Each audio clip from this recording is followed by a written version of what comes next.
Got the hat on. When in doubt, saddle up. So I used to do these live videos on Facebook, so now I'm going worldwide. You all get lucky. So I'm going to teach you about your brain and your horse. So your horse, when you're, I could actually get a horse trailer in and saddle just by leading it in and out of a stall. So this horse, I haven't done a lot of groundwork on her. But when you put your halter on your horse, if you want to get it bridled, every time you put the halter on, put the horse's head right here, push its ears forward. Because you're going to have to push them forward when you bridle it. You're going to push this ear forward to slide the bridle over. So every time you put your halter on your horse, take some time to put your horse's head right here, wait for it to relax, and then release. And then push the ears down and just slowly work that in. And then just by haltering your horse, you can bridle it later down the road. When you are stalling a horse, I could actually probably get a horse saddled and bridled just if somebody stalled their horse here and I took it in and out every day. If you want to get them trailering and stuff, send them in the stall. Don't walk in the stall. Stand outside, send them in the stall. When you put them out to the pasture, send them through the gate. Always send them, and then you're going to be able to trailer your horse. And then you can train your horse to do something at the same time you're doing something else. So that's my horse tip of the day. Okay, so the other thing is, I'm going to talk to you a little bit about your brain. And something that, when you go to church and the preachers tell you, not to sin and all this stuff, but the thing is we're all sinners by nature. So what I've learned in my life is that I'm born with some problems, born with them. Like I inherited them from my family. I inherited my love of God from my dad, and I inherited some paranoia from my mom. Growing up, I didn't understand this. I'm like, why do I... It's like, you're going to get what you think about, and that's true to a point. But when you're a kid laying in your room and you think there's a monster under the bed, there's no monster. But to you, there is. So it doesn't matter if it's real or not. If you think it's real, to you it's real, and it's a scary thing. And so I grew up not knowing that I inherited this problem, paranoia. And then my mom's like, she goes to get her oil changed, and she keeps her old oil filter, and she's like, do you think they changed it? And that's not a good thing to live with. Always thinking somebody's going to do something to you. And growing up, I didn't understand this, and you're a product of your environment, but we're going to keep going. So the thing that in church they don't tell you, is you figure out what it is you're born with so that you can correct it. And this is mostly for parents to do, but now that I'm older, it's my job. And, the most important time when you're thinking somebody's doing something like that is, the most important time is to say that I trust you. I trust you to do a good job. I trust you to do this. I trust you. And even when you got them feelings, like you're going to have to figure out your own deal. So I found the most important time for me is when I felt like that, no matter what was happening, real or not real. I needed to say what I wanted to feel, and it worked. I still have things where people do me wrong, but I don't have the feelings I used to have. I didn't think it was ever going to go away. And so I learned that, and then, resist temptation. That's the big one. And recognize it when you're tempted, because I'll tell you a little story where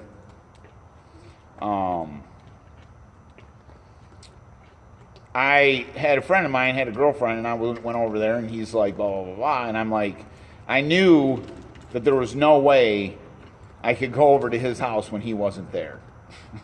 and I told him.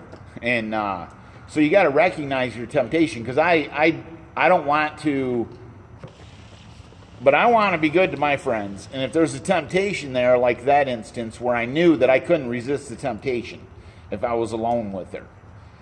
And so I just didn't go over there when he wasn't there.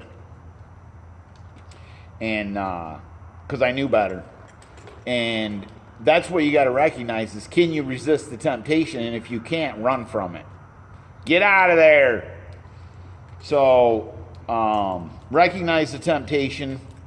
You know, I put myself in situations where I don't struggle. And if I'm in a situation where I do, I get out of there.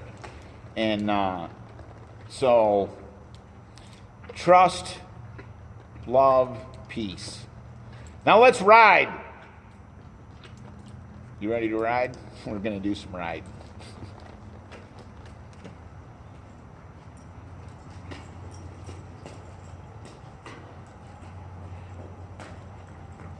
So when you ride, one of the main things you got to do when you get on your horse is say to yourself every day, I'm getting better.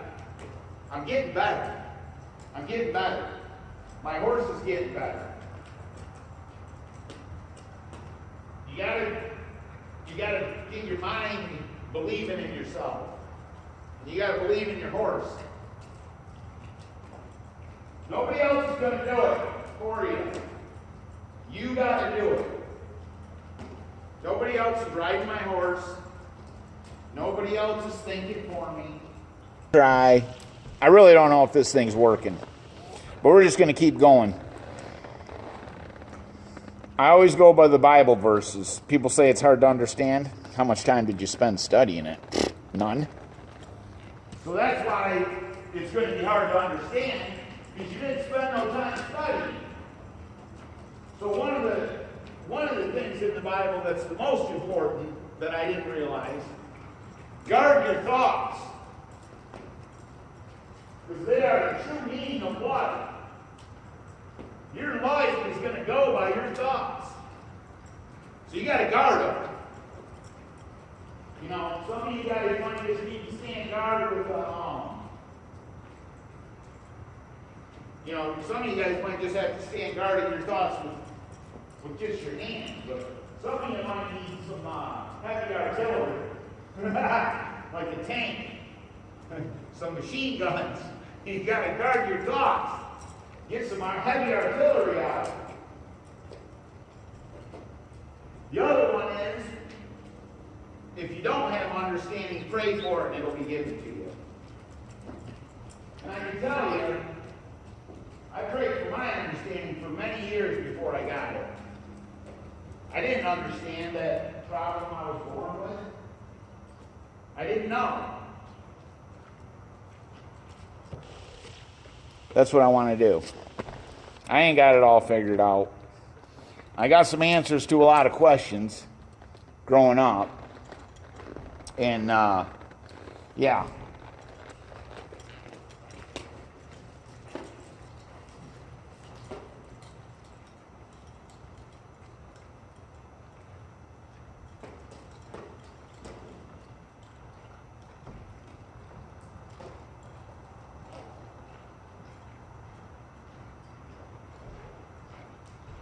I don't know if you guys are seeing this or not, but it's getting good. You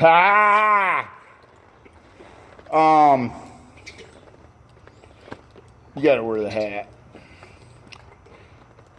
I don't know. I was gonna say something I don't remember. Oh, I didn't mean to do a lead change. I was practicing moving the shoulder over and I didn't do it right. She switched.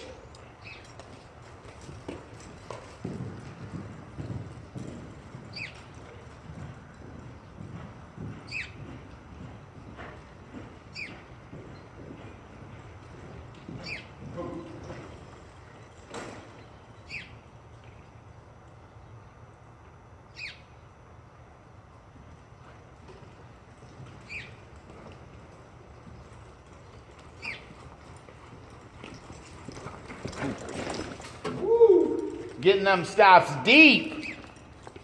I got the boots on the back now because I'm starting to get her sliding deep.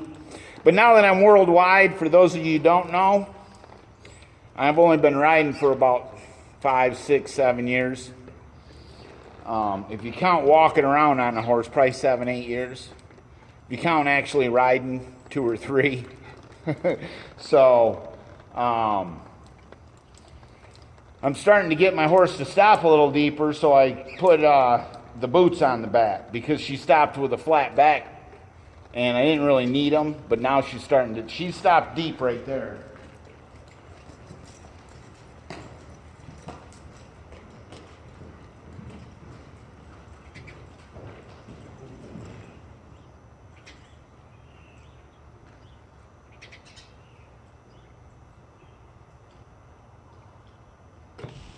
This YouTube thing,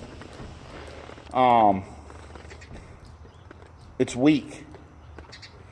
So I'm just working on everything I'm working on I couldn't do last year. So if you see me doing something, I just learned.